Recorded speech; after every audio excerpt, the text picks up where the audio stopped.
یہ ہدایت اس لیے کی تھی کہ پہلی مرتبہ یوسف علیہ السلام نے ان کو پابند کیا تھا کہ اگلی بار جب آئے تو تم اپنے جو ہے ایک اور بھائی ہیں اس کو لے کے ضرور آنا۔ لہٰذا یعقوب علیہ السلام کو اس بات کا خدشہ ہوا کہ پہلے یوسف میرے ہاتھ سے نکل چکا ہے، اب اگر عزیز مصر جو ہے زبردستی بنیامین کو بلا رہا ہے تو اس کے پیچھے ضرور کوئی گیم ہے۔ لہٰذا اس گیم سے بچنے کے لیے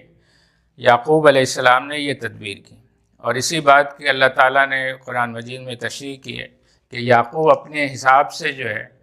وہ اس کی تدبیریں کر رہا تھا، لیکن اللہ کی اپنی حکمتیں اور تھیں، اور نتیجہ یہ ہے کہ جب وہ دوسری بار آئے متفرق دروازے سے داخل ہوئے، لیکن ظاہر ہے کہ یوسف علیہ السلام سب کو جانتے تھے، پہچانتے تھے۔ انہوں نے